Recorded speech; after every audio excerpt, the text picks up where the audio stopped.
How's it going? My name is Mr. O'Neill. I teach English language arts online in Washington State, and I also coach chess online in Washington State for middle schoolers and high schoolers.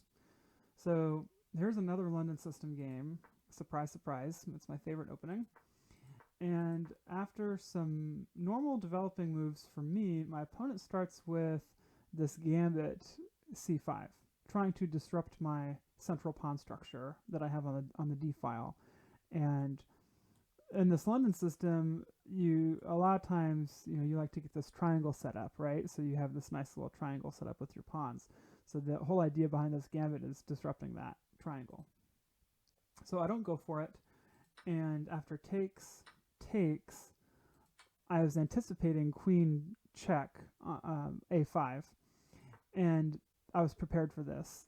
And I normally like to play this c3 move to block the check. And not only does it block the check, it also supports my central pawn on d4. So I have a nice centralized position, and you can see that black is stuck with no pawns developed whatsoever.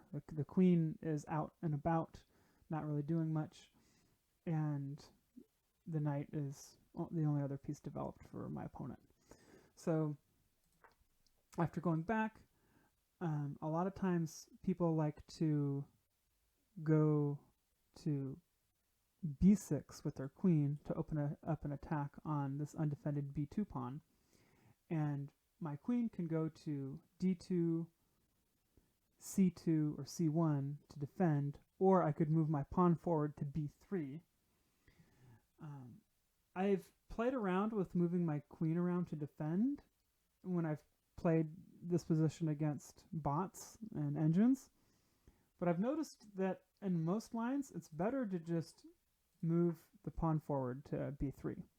This does seem a little bit counterintuitive because you're creating a backwards c-pawn, but if needed, you could always go c4, and then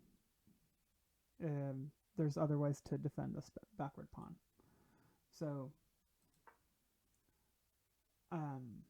in the game, my opponent is getting ready to fianchetto the bishop, and after castles, I moved my queen over, moved the rook over. I'm just trying to get an extra defender on the c3 square. And I wasted a couple of queen moves here, so I have to move my queen back because they got their knight involved.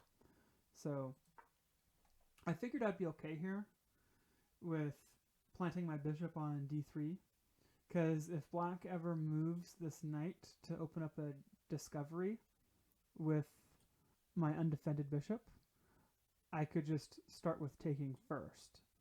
I could take their bishop first, and then their, like for example, their knight would be attacked if they took, or if they went here. I mean, their knight would be attacked no matter where. I mean, so, or if the knight goes back, I mean, that's the f6 square was the only safe square for the knight in this position. So what happened in the game was they just ignored the e4 square altogether and added an extra attacker to my backward c-pawn, and I said, fine. Well, I've got two attackers on e4, so I'll just win a piece. After takes, I had two attackers on the e4 square, so I'm up a piece here, and I'm in good shape. And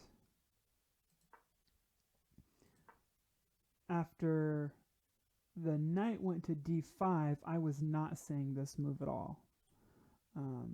When the knight went to d5, it's forking my bishop and my rook, and the engine is saying I'm still winning here if I go g3 to defend. But I wasn't quite sure about this position because I'm losing a rook. I mean, takes,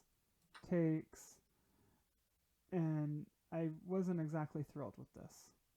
So what I decided to do in the game instead was, instead of going g3 is what the engine was saying, I decided to take, because if I'm going to lose a rook, I might as well complicate the position for my opponent. So I took the pawn on d e6 with my bishop, complicating the position. And this was not a great move according to the engine, but because I was expecting knight takes, I was expecting queen takes. I mean, either of those would have been perfectly fine. But what they did in the game instead was pawn takes. And this was a blunder because I have a double attack on the e8 square. And that's exactly what I did in the game. Takes, takes, takes, check. And then in this position, my opponent resigned. So sometimes it's good to complicate the position in the fact that your analysis might be better than your opponent's analysis, the more complicated you can make the position. So I think the key move in the game for my opponent was pawn takes when they should have gone knight takes.